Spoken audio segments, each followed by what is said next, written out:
Hello বন্ধুরা, তো চলো আজকেও আবার একটা তোমাদের জন্য নিয়ে চলে এসেছি নতুন রেসিপি। নতুন কি পুরোনো যায় না, বাট আমার খুব পছন্দের রেসিপি, যেটা হলো ছানার বড়া করে নিরামিষ তরকারি। হ্যাঁ, নিরামিষের দিনে জমে যাবে এইরকম ধরনের রেসিপিটা বানালে।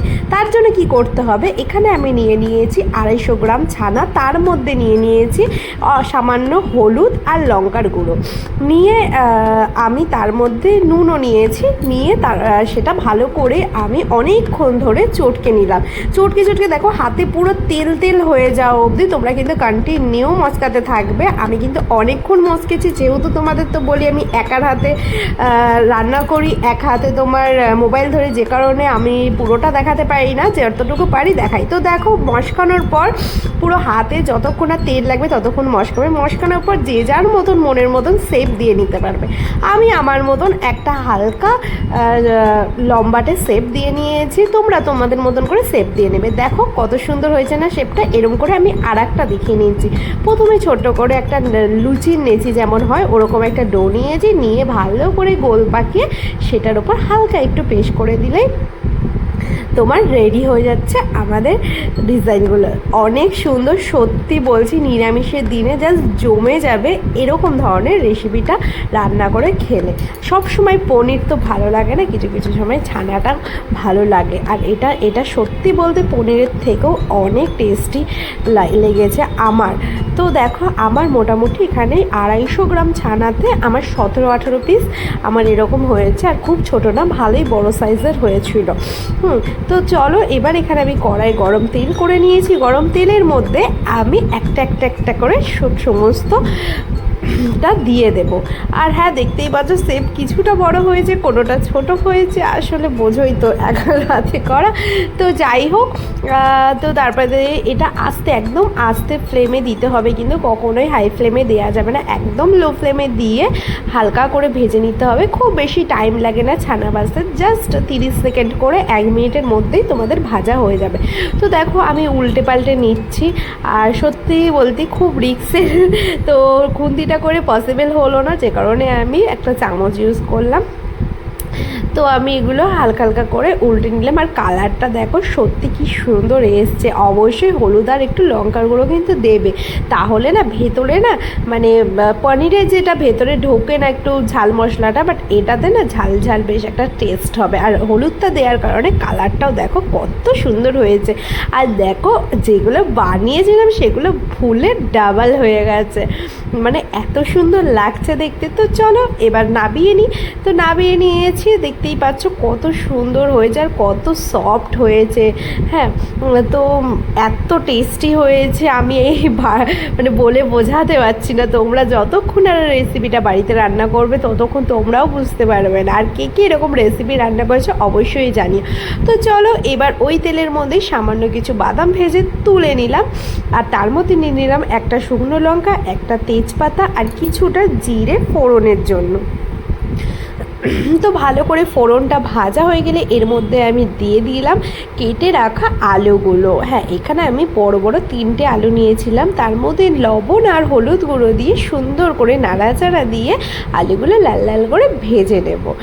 তো দেখো আলুগুলো লাল লাল করে ভাজা হয়ে গেছে। এই পর্যায়ে আলু নাবানোর দরকার নেই, এই পর্যায়ে আমি দিয়ে দিয়েছি এই দেখো এই পেস্টটা। এই পেস্টটার মধ্যে রয়েছে 2টো বড় সাইজের টমেটো, আদা বাটা টমেটো, আর তোমার এখানে দিয়ে দিয়েছিলাম 2টো কাঁচা লঙ্কা। তো কাঁচা লঙ্কা 2 পিস দিয়েছি, কারণ এখন আমার এখানে লঙ্কাগুলোর ঝাল অনেক, তার জন্য 2 পিস লঙ্কা দিয়েছি। আর নিরামিষ তরকারি খুব বেশি ঝাল হলেও ভালো লাগে না, কিন্তু ঝালটা তোমরা তোমাদের পরিমাণ মতো দিয়ে নিতে পারো।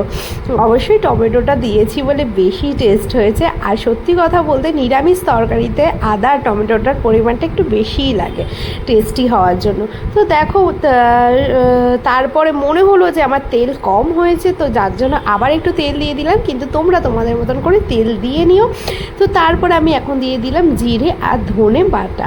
জিরে আর ধনে বাটার মধ্যে আমি এখন দিয়ে দিলাম পরিমাণ মতো লবণ, হলুদ দিয়ে আবার সুন্দর করে সমস্ত মশলা দিয়ে আলুটা কষিয়ে নেব যতক্ষণ না আলুটা থেকে তেল ছাড়ছে।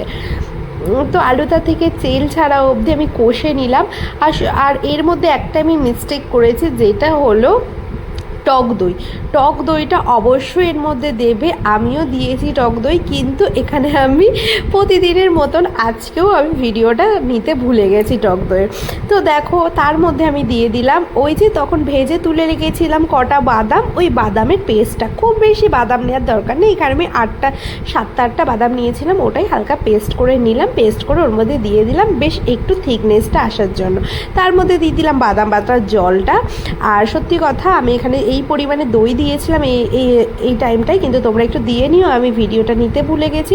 তো তারপরে মশলা থেকে তেল ছেড়ে দিয়েছি যখন, আর বাদামটা দিয়ে বেশি নাড়াচাড়া দেওয়ার দরকার নেই, বাদাম থেকে এমনি তেল বেঁধে জাস্ট 1 মিনিটের মতো নাড়াচাড়া দিয়ে আমি এখানে পরিমাণ মতন জল দিয়ে দিলাম। অবশ্যই আলুটা সিদ্ধ হবে, তাছাড়া জলটা একটু বেশিই দিয়েছি। তো দেখো মোটামুটি আমার আলু সিদ্ধ হয়ে গেছে, আর সেই পজিশানে আমি সমস্ত বড়াগুলো দিয়ে দিলাম, টোটালটা ছানার বড়া তো একটু দিয়ে দিলাম। আর তোমাদের একটা কথা বলি, এই ছানাটা মাখার সময় যদি মনে হয় যে একটু হাতে লেগে যাচ্ছে, সামান্য ময়দা তোমরা ইউজ করতে পারো। আসলে কি ময়দার দরকার হয় না, কিন্তু অনেক ছানার মানে ছানার কোয়ালিটি অন্যরকম, অনেক জায়গায় অন্যরকম হয়, তো যে কারণে অল্প তোমরা ময়দা ইউজ করতেই পারো। তো দেখো আমার নাড়াচাড়া দিয়ে এবার আমি গরম মশলা দিয়ে দিলাম নামাবার আগে। তো গরম মশলা আর চিনিটা তো দিতেই হবে, যেহেতু নিরামিষ তরকারি। আর দেখো গ্রেভিটা এরকম পর্যাতেই আমি নামিয়ে নেবো চিনি দিয়ে। কারণ কি বলো তো, এরপরে ওই ছানার বড়াগুলোর মধ্যে তো জলটা ঢুকবে, তো ঝোলটা ঢোকার পর একদম পারফেক্ট হয়ে যাবে ঝোলটা। তো আমি দেখো এখানে 2 চামচের মতন চিনি দিয়ে দিলাম। তো সমস্ত উপর কিছু দিয়ে এবার নাড়াচাড়া দিয়ে ঘি দিয়ে লাস্টে নামিয়ে নিলেই আমার রেসিপি রেডি। তো তোমরা বলো আমার এই ছানার বড়া তরকারি কেমন লাগলে, অবশ্যই ভালো লাগলে একটু জানিও, আর বাড়িতে একটু রেসিপিটা রান্না করে দেখো, অবশ্যই ভালো করে। চলো টাটা।